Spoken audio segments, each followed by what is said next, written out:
What's Grounded, fam? It's your boy Johnny Gio. Thank you guys for tuning in to the Grounded Phoenix podcast. As always, the purpose of this channel is to express vulnerability and expand awareness to addiction, trauma, and mental health. I have Jim Hernandez, founder of Valor Clothing, in the motherfucking building. What's Grounded, bro? How's it going, man? Good to see you. We can like hug and shit. Fuck this. Damn, there goes my mic. Just kidding, bro. How you doing, man? Man, I'm doing great. I haven't been anything in person, like a meeting or a podcast. It's all been the Zoom stuff, which is awesome, man. But it's great to be here. It's super dope, man. It's super dope. Oh, yeah. Hold on 1 second. Hello? Oh, shit. Are you serious? Serio. All right, I'll let him know right now. Okay, cool, bro.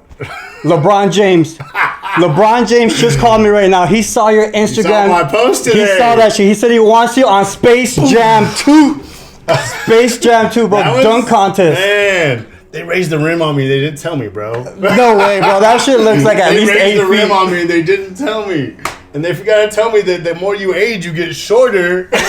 And that I'm Mexican, so we can't jump as it is. Bro. And I'm old as fuck. Bro, I know the struggle, man. Trust me, I know the struggle. Plus, you actually got a good picture on there where it looked like you're about to take off, but maybe that was on the way down. I'm not sure, dude. Oh, man. You got to put that teaser on there to make people think maybe you did do it. You know? Bro, I was only missed by I didn't even hit the bottom of the net, bro. I didn't even hit the bottom of the net. Bro, I was watching that and I started reminiscing on fucking back when I was like 12, dude, when I was trying to tap the backboard. Because that's what I want to do. You want to tap the backboard, do a layup, and tap the backboard at the same time. How tall are you? 5'8.5". Wait, I'm 5'10" on my license, though. Go back to back. People always say, I think I'm short. So this is for the record right here. This is Grounded Phoenix, and this is Jim. Take your hat off. You're taller, bro. I know I'm taller. We're going to do it. Yeah, we're back to back. All you haters, you see this right here, all right? You guys talk shit. You know who you are. Bro, you got me. Always think I'm like 5'5", 5'4". Bro, you got me by probably I don't know, half an inch. Hey, I'll take it. I'm telling you. Every inch matters. I'm telling you, man. When I was probably in my early 20s, I was right at 6 foot, and then I went down to 5'11", and now I'm under 5'11". You get shorter. Were you really that tall? Yeah. When I was younger, I was. So how tall are you now? I'm 5'10" and 3/4, man. Don't forget that 3/4. Okay, so I am 5'9" then. With my shoes on. With your hair. With my shoes on. I'm real. I can't look tall when you bald. Oh, shit. Yeah, I like that vulnerability, though, man. I like that shit. That's what we're about. And that's what this channel is about, dude. So for all you guys that are new to the channel, check this shit out, man. Normally, we start off with, people talking about their story and shit like that. We're going to do things a little bit different today just because, this man got some wisdom on him. And we're going to hit specific subjects and topics. But you know what? You do gotta establish some sort of druggie cred on this bitch, bro. You can't just walk in here and expect everybody to know you're an alcoholic or in recovery and shit. So you do gotta spit something about your past, just like a breakdown. And I actually heard your story, dude. I was watching that shit today, and I was like, oh shit, I fucking relate to a lot of the shit this motherfucker's saying. Especially the stuff from the childhood, bro. Yeah. That childhood shit really that shit fucked with me, bro. And it was that shit that, like you said, I didn't realize this shit till I was older. Because subconsciously, we're going to talk about that too, because subconsciously, I was suppressing that shit. Yeah. It wasn't something... You messaged me about that months ago. You messaged me about that a while back. You're like, oh, damn, you heard something. I think I was on maybe a Leakers or somebody. It was. And you hit me up in the comments or a DM or something like that. You slid into my DMs. Real quick. Hey, homeboy got game. Hey. No, but... man, you know what? So many of our stories are so I'm not going to sit here and say my drugs is a big part of my story because it wasn't. Right. I dabbled in drugs a little bit. Ecstasy was always there, but I didn't even do cocaine, I think, until I was 30, maybe 38. Oh, you're a late bloomer. If you call that blooming. No, but you were a pounder, though. You stayed pounding, though, right? Man, I drank alcohol. It was just it was my job. Alcohol's a drug? Yeah. When you say drug, a lot of people listening here are going to be NA, and so I like to I associate more with AA. Right. I never slammed meth. I think I did meth once in my life when I snorted it. And same. But you're dabbing in the childhood trauma, man. So many of us that people are going to be listening to this right now. as we say what happened to us, they're going to be thinking about what happened to them, and they're going to be able to relate to that. I can sit here and I can talk about what happened to me when I was 5, 6, 7, 8, and that's just going to trigger memories. We can relate to one another. That's why this camaraderie is so awesome, because we just get it and we don't judge. So, childhood trauma played such a big part in so many of our lives and affected us for so long in that subconscious mind and that conscious mind. So, it was a huge part, and I didn't deal with it until I was 39 in treatment for the first time in my life. So it affected me immensely. Things that happened to me in my childhood, they happened to me young, like 5, 6, 7, 8 years old. Same. And I didn't realize they were wrong until 13, 14. You watch something on TV or somebody in junior high school, whatever, says, like, somehow you figure out that shit wasn't right. And then you're like, oh, fuck. Like, that happened to me, but you don't know how to talk about it. I was raised by a single mom who had me super young, and she worked 3 jobs, so she was never around. I'm an old as fuck. I was a kid in the 80s, you know what I mean? And so in the 80s, you just didn't talk about shit. And I'm Hispanic, so Hispanic families don't talk about shit. How you doing? No. Good. That's your fucking conversation. Everything's right good. There. You don't dig into shit. And then, I didn't have adult figures around. So I didn't know that, I wasn't dealing with anything right, because I never had an example of what it was to deal with something right. So, I just suppressed that stuff, and I just didn't know how to deal with it. And then when I figured out it was wrong, I was embarrassed, ashamed. I just never talked about it. I knew, trust me, there wasn't a day since I was 14, 15, I realized that shit was wrong, that there wasn't 100 times a day I didn't think about it. Right. It's fucked up how many times we think about that shit. And how you feel, well, at least I did. I felt so unworthy in my own skin, bro. Like, it was that type of feeling where I was like, dude, like, I was trying to end my life early on, bro, because I just, in Mexico, like, I would go over there a lot, and everybody's like, machista. Everybody's a machista. Everybody's poking their chest out, like, I'm a man. And when you see, like, comments about shit that happens, between like 2 dudes or whatever, and they start talking shit, you're like, what the fuck? Like, holy shit, what the hell just happened when I was young? Then, like, does that make me that? Well, you start getting all of these thoughts, and bro, these thoughts got way louder after when I got sober. Because you get sober, right? And that's exactly when you have to start doing the work, because these thoughts and these feelings start coming to you, and just like, what the fuck do I do now? What do I do with these things? And I know that you did therapy, right? Yeah. You did therapy. that was a game changer for me, man. Mental health therapy and fucking I dug in. I dove into therapy almost as hard as I would dig into drinking, man. I don't know what it was, but when I got therapy for the first time, and I fucking ugly cried in front of my therapist for the first time, a mental health counselor, that ugly cry, like, I'm already ugly as it is, so it doesn't take much for that ugly fucking cry. I slid into your DMs though, right? You did. There's some ladies out there going to be jealous right now. Hey, bro, you fucking catfishing and shit, dog. Bro, you're wearing hats all the time, bro. I'm just like, shit, I didn't know. I dye my beard, too. Don't forget that. I dye my beard sometimes. So. Okay, hey, man, you got to do what you got to do, man. But like I said, it's not going to be like the average type of podcast where you share your full story, man, because we're probably going to do another one like that, just because this subject that you brought up, actually, that you want to talk about, I feel like it's super key, and I want to change it up a little bit. And that subject is going to be how to prevent addiction or alcoholism. I know there's a bunch of solutions out there for when people are already, in their active addiction, but how can we prevent that? You know what I'm saying? But before we get into that, we got to look at some underlying things that may cause to start drinking or to start using drugs. Because I know for me, it wasn't because I was molested as a child. Like, that fueled it for sure. But the thing of it was that I felt so unworthy. I felt like if I wasn't a part of anything, and that's how I was able to socialize with people, meet women. I was extremely codependent, just like you were. I know you mentioned that. So let's talk about like why people end up using or drinking, and then let's go ahead and talk about some solutions as to how we can prevent that. Yeah. What are your thoughts, bro? No, I love it. I love to be preventative instead of reacting. Right. We're males. We like to prevent that shit before it actually happens. But sometimes it gets us in trouble with women, though. We don't need to get into that. No, we're no. I mean, that's a big part of why I drank too. You're insecure about one thing, and we're not going to lie. Like, so many people in here that have addiction problems, like never had sex sober.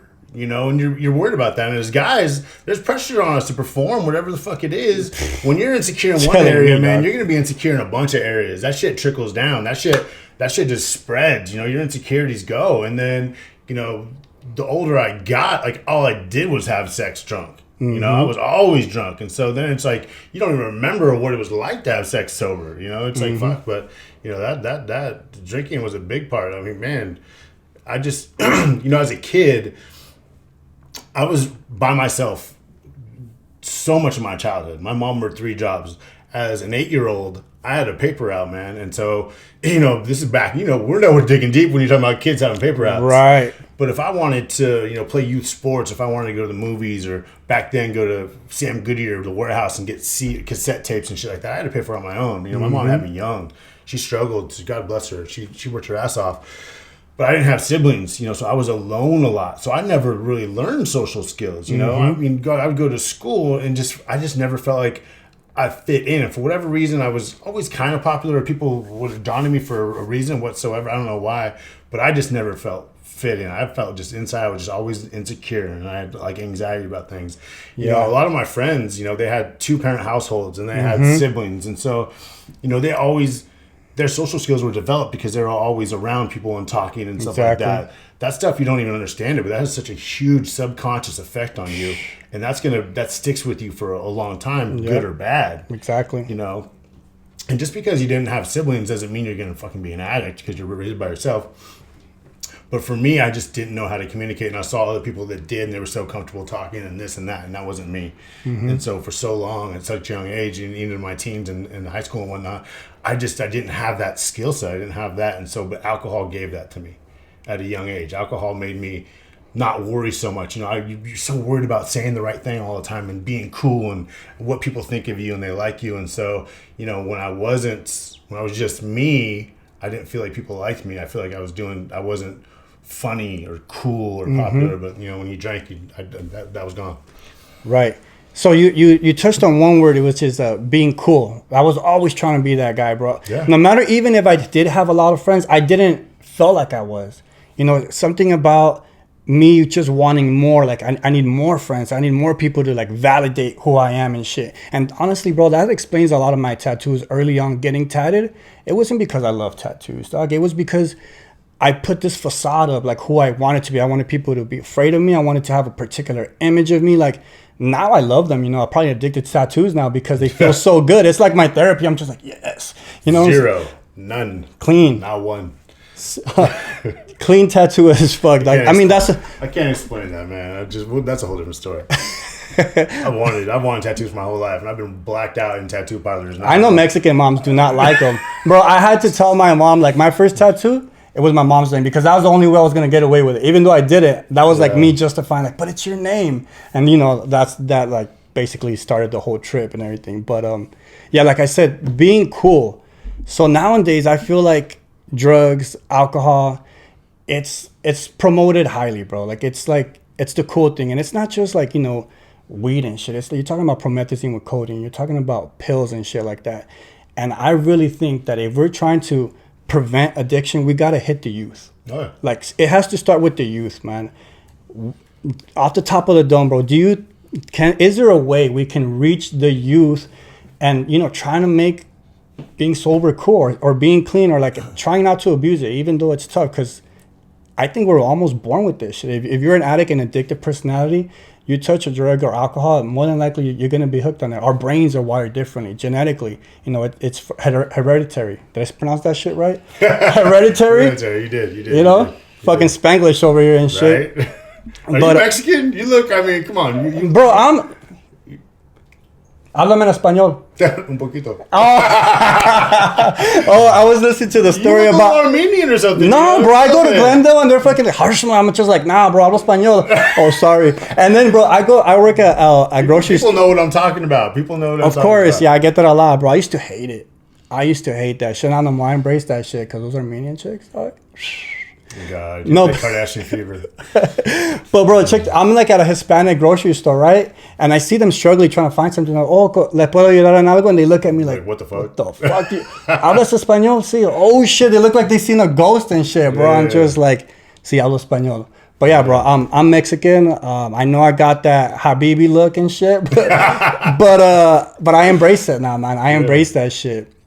So off the top of the dome, what are some things that you think we can do, in our opinion, to like help the youth? You know, it's funny. I think about this a lot because you know, I work with people in recovery a lot, in early recovery, and I try to go out and be hands-on.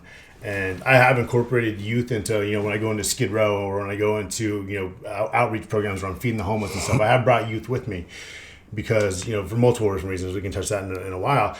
It's tough though, man, because the way society's going, like, you know, single parent households are just, you know, marriages don't last anymore. You know what I mean? And social media is good and bad. Because social media is good because there's so much support out there, you know, stuff that we didn't have when we were kids. You know, when we were kids, man, I was a kid. I'm a little much older than you, so we don't have the same. There was MySpace. Bro, when I was a kid, you didn't have cell phones, man. Like, you just had, I ate gum off the streets.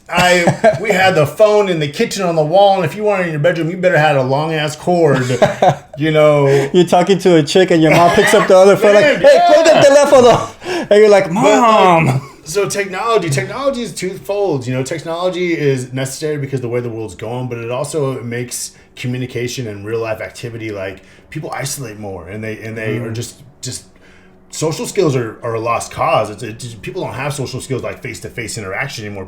That terrifies people.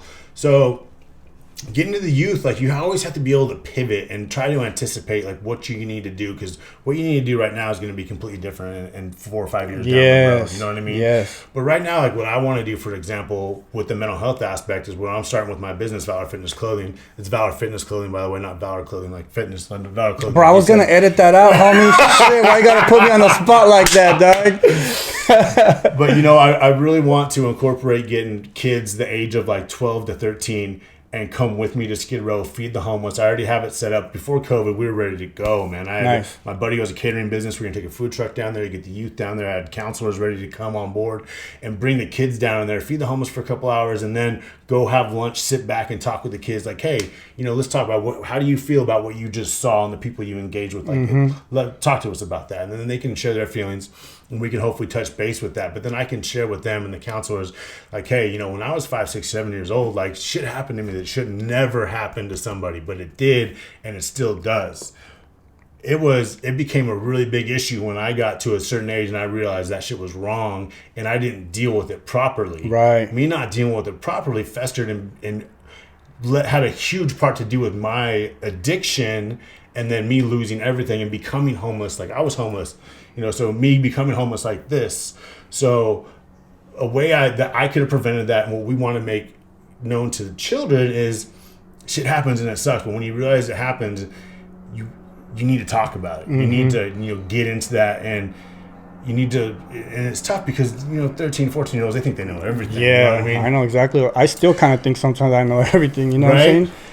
But with social media, you know what, the younger generation now, there's so much more ahead of when I was young in their same age, because they have so many different more platforms, so many different ways to communicate properly, and you know, they spend so much time on their phones, and it's just going to keep going that way, if not more, that they're more knowledgeable at the same time also. Like, I know more kids, I hate saying kids, I know more younger generation, even early 20s, that choose sobriety as a lifestyle, not because they were addicts, but because they've just seen it affect so many people. So, you know, these platforms are good and bad, but, you know, you got to plant the seed and make it aware, and then help the kids and just let them know, like, hey, something may have happened to you and it was wrong, and we need to, you know, let's deal with this in a productive way, just so it doesn't turn into an addiction, doesn't turn you into being homeless in Skid Row, and then I'm here in 20 years, you know, feeding you with some new 13-year-olds. You know what I mean? So just making that aware. They might not act on it, but at least they know. You got to plant the seeds. Yeah. You know, it's in their head, and they might fester on it for a couple of years, but, you know, if they don't know about it and they feel embarrassed, like they're alone, you have zero chance for them to help it. But if they just know, you know, seeing good examples, you know, seeing good examples, like, you know, people they look up to. So, you know, I really want to do everything I can, and I think everybody in here does, to make it so kids don't have to experience what I did with addiction or losing everything. You know, my addiction took me to homeless in the streets of Venice and Santa Monica. I was homeless. I was living in carports and shit like that. So what do we do to stop that? Like now I work a lot with homeless and helping them, people get back together. And we do, like now we're reaching people with this podcast and we talk to people and we help them through recovery. And that's great. It's awesome. It's reactive. How are we going to be proactive? Proactive. Yeah. I like what you said, dude. And it's crazy because yesterday I had Alika and his wife come over and we talked about just that partners and married couples staying together, especially if you're trying to raise kids together. I mean, obviously, if it's not going to work out, there's no point of staying together. But understanding what a healthy relationship can look like and keeping that family nice and strong can go a long way, bro. Because I was raised by a single mother myself, you know, and I really think that having a positive male role model can play a huge role, significant. So like, I like what you said. Like my idea is like bringing a bunch of men together that have experience, that have been through shit. So, I mean, and it could be a variety of different men from different upbringings because, you know, one kid may not relate to me like, oh, who's this fucking dude? Like tatted up. Like I don't resonate, but it could resonate with Marcos or even, you know, so having variety of different male figures, I think it's important. You know, what's crazy? I was talking about this yesterday with Alika. Since I was raised by a single mother, Pro Recovery Power. Shout out to Pro Recovery Power.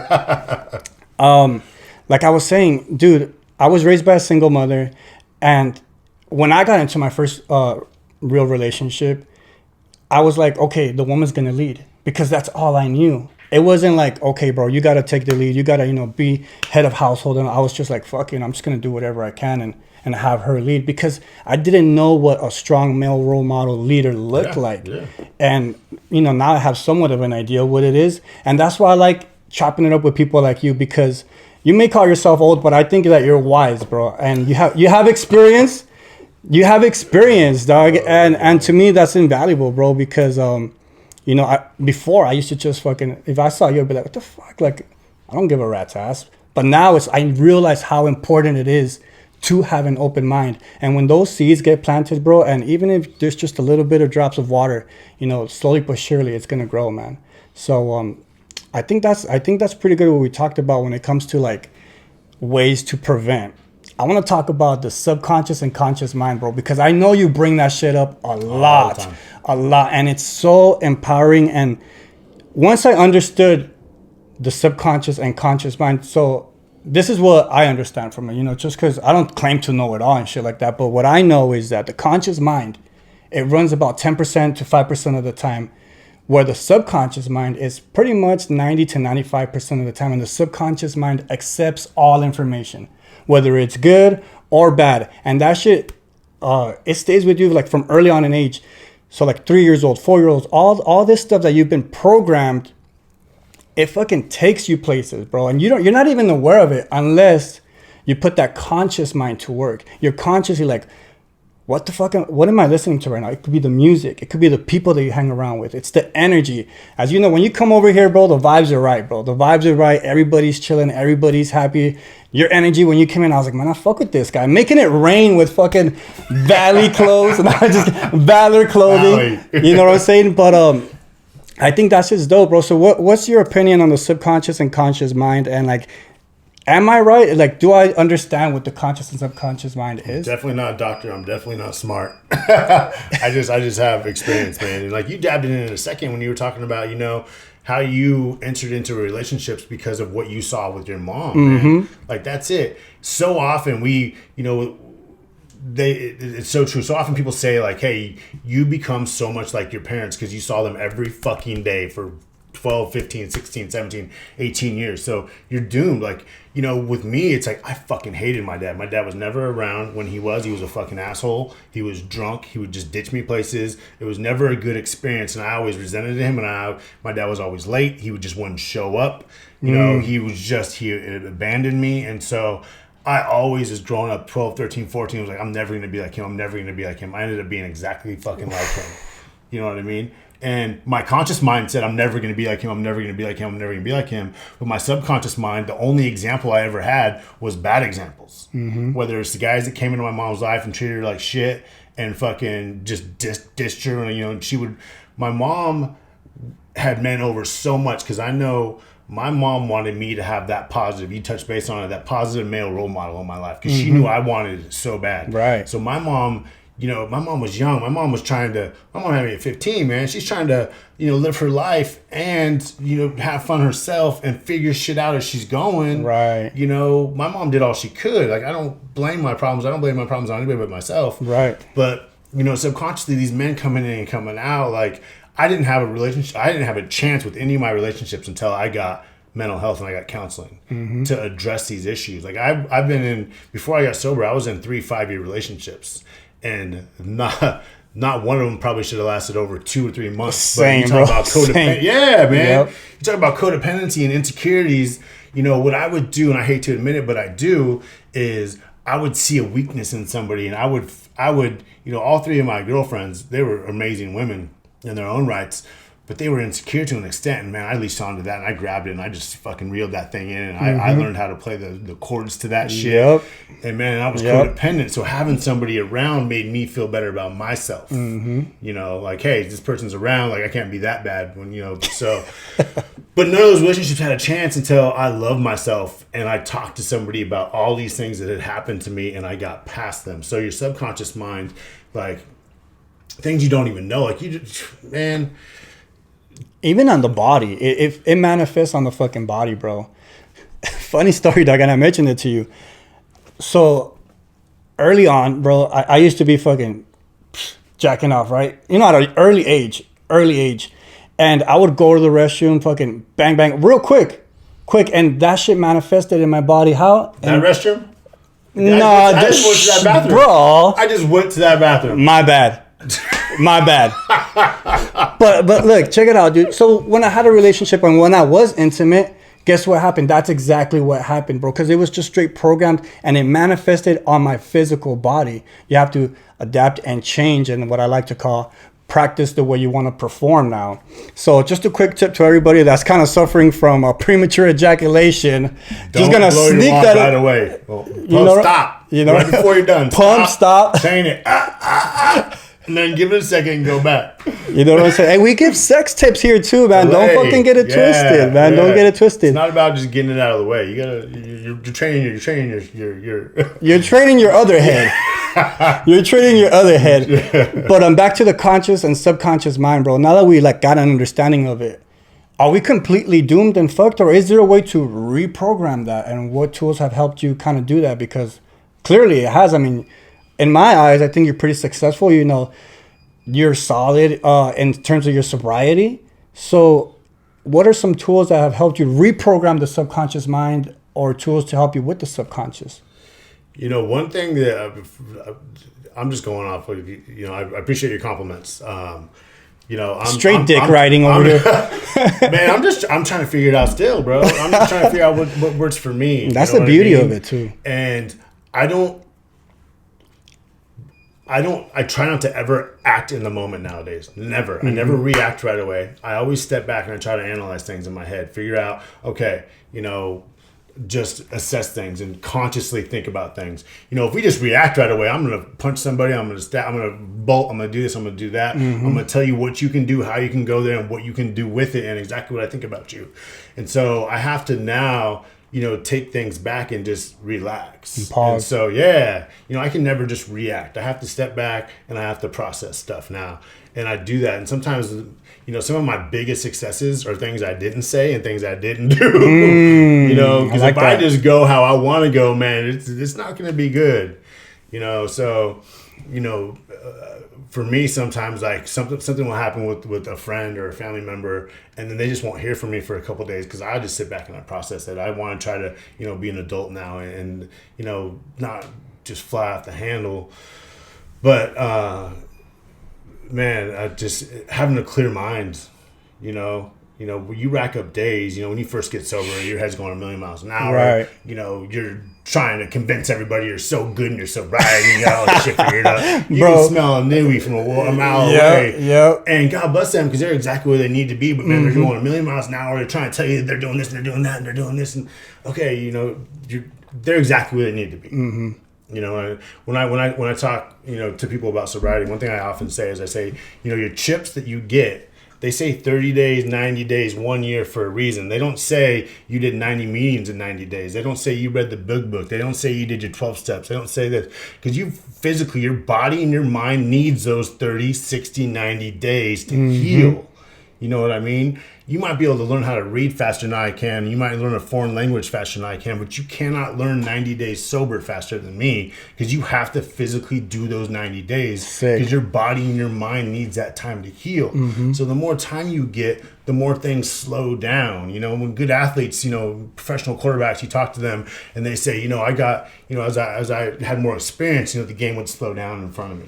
And that's when I would get better because I'd be able to see everything at a much slower pace, and then boom. It's the same thing with sobriety with me. You know, my mind slows down.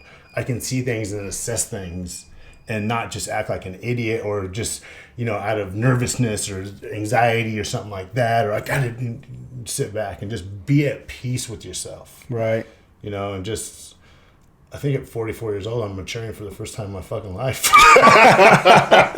It could be, you know? bro. What do you got? 5? How much time do you got on your sobriety? 2 years. 2 years. So what was it? So you're probably picking up at, when did you start drinking? Because they say that you're still a child, right? Depending on what time you got sober. Yeah, man. Trust me, I believe that 1,000%. They say when your full addiction kicks in, you mentally stop maturing. And so me, that was at like 21, 22. You know what I mean? Is when I didn't drink that much in high school and college. I played sports, so I don't know how I didn't, you know, just go balls to the walls then. But I really didn't in high school. I got drunk once in a while, but not much. And in college, not until I stopped playing sports, when all of a sudden, you know, my whole identity had always been as an athlete. That was gone. I had all this extra time in my head on my own to myself. And then those things that happened to me as a child, I hadn't dealt with that. And I had all this free time now because I wasn't going to school and I wasn't playing sports.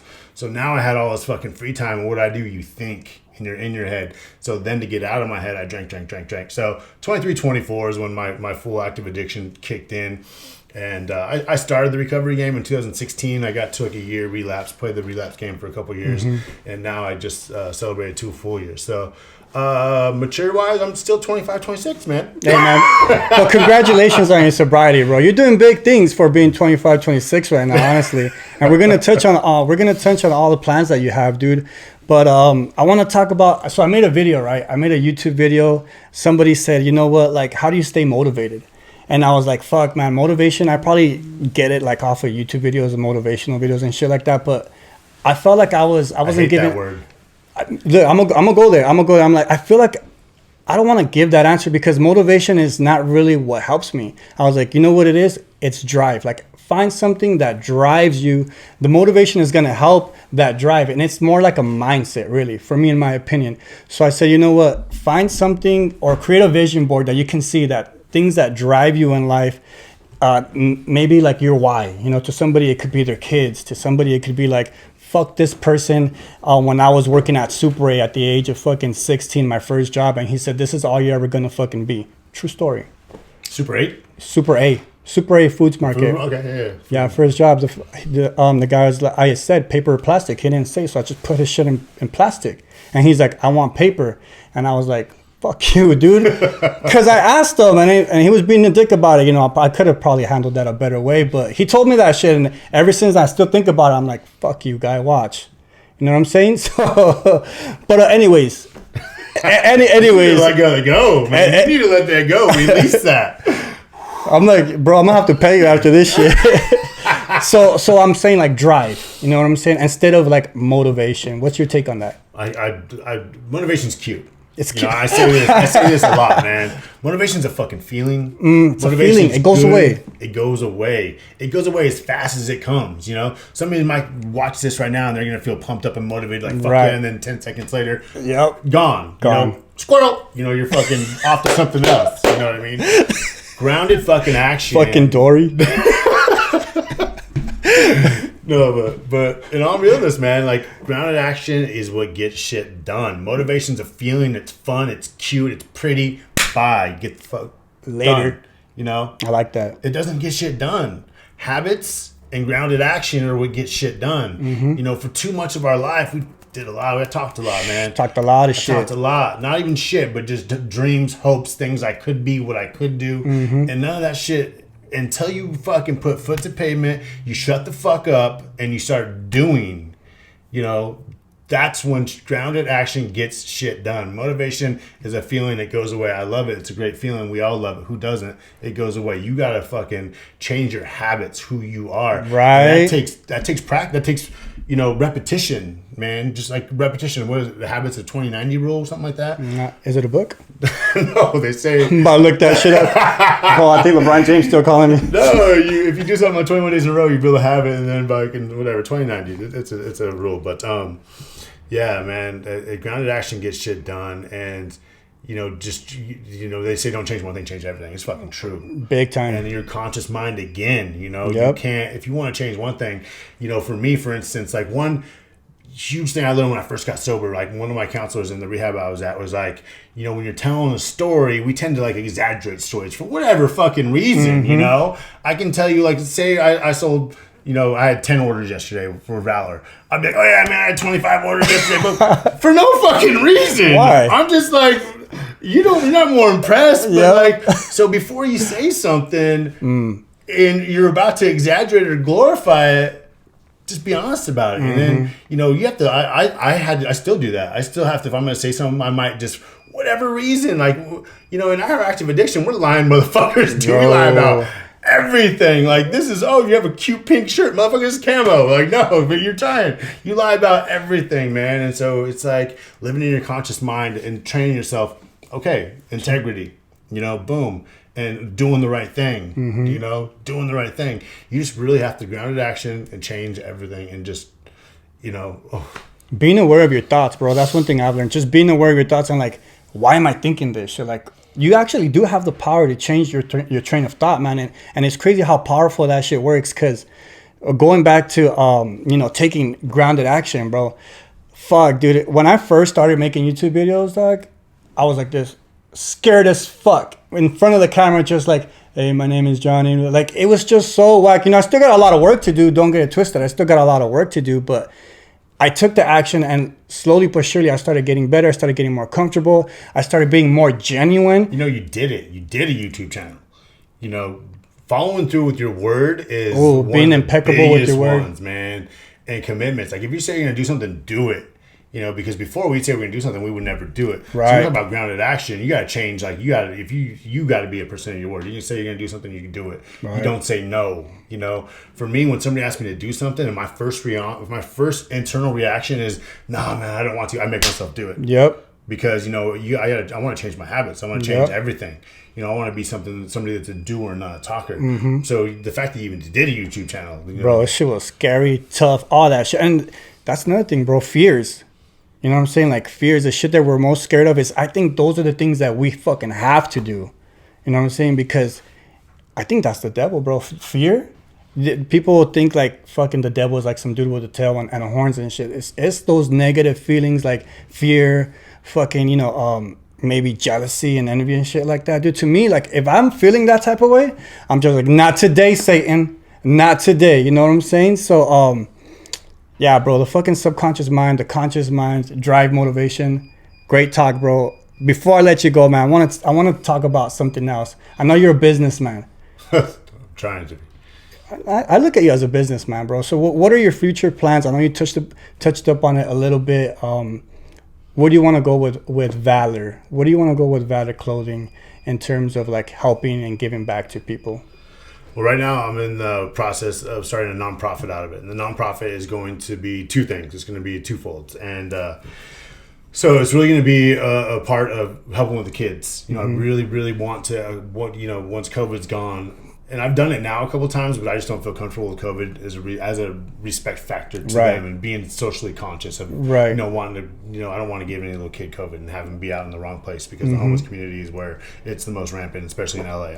We're in LA, which is the mecca of COVID, and then the homeless society is the worst. But so my nonprofit's going to be really trying to deal with youth as much and try to prevent, make them aware and do whatever we can to prevent not addiction, but for them to go down a rabbit hole.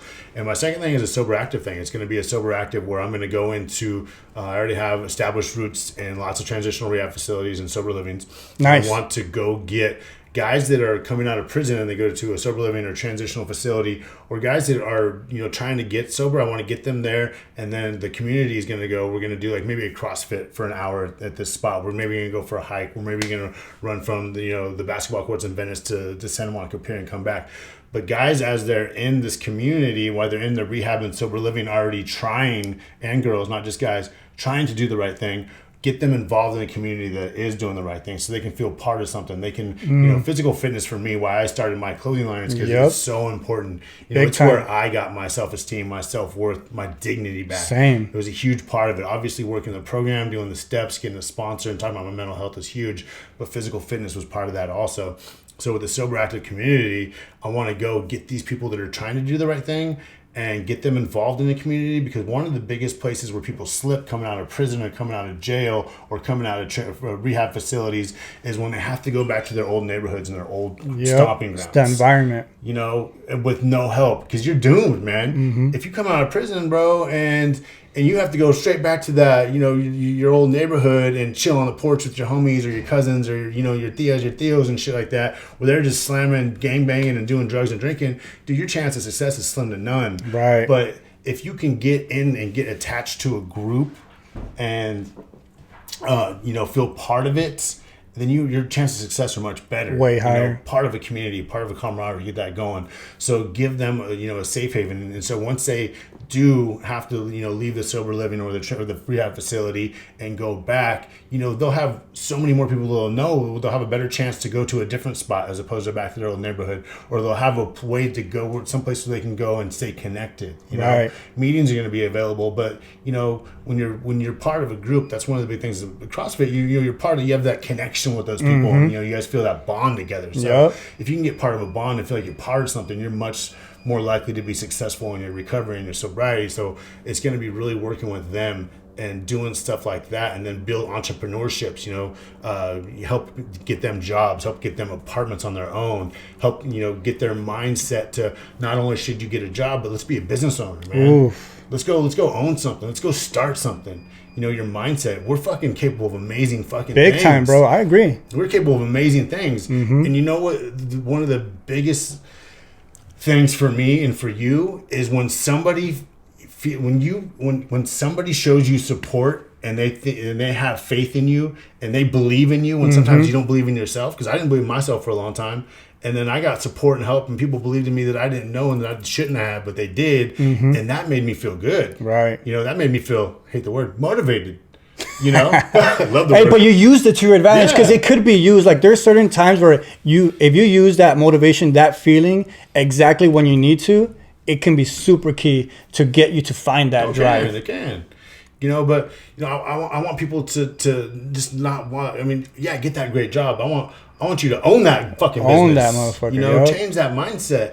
Like, you're your only limitation. People say that, but it's fucking true. It's so true. It is true. You are your own limitation. Bro, I'm trying to quit my job right now, man. You don't even know. I'm just stop talking about me about it, bro. Hey, I'm getting there, bro. I'm getting there. Trust. I'm getting there, bro. It's just gonna happen.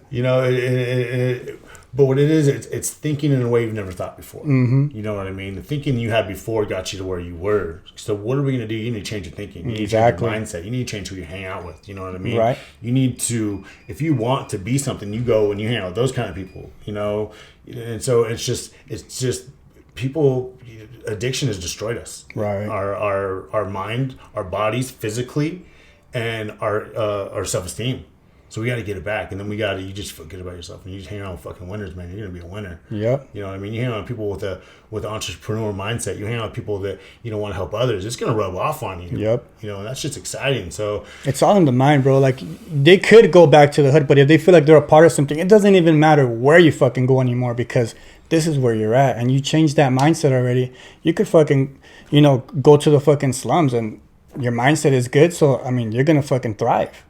You know what I'm saying? So I appreciate you sharing that, man. You got some fucking big things coming for sure, dude. All right, so before I let you go, I got to ask one more question. It's the signature question, bro, that I believe there's 3 things in life that are guaranteed. They're marked on our gravestone. The day we were born, the day we died, and that dash in the middle. It represents, how people remember us. What is your dash going to represent? Man, God, I hate this fucking question. You know, I don't like attention. I don't like, you know, there's things I don't like, and this question is one of them. You know, you can recreate yourself, and you know your story is not written until you're gone. Oh, you know, you were ready for this question. I wasn't. You didn't tell me this fucking shit was coming. I didn't.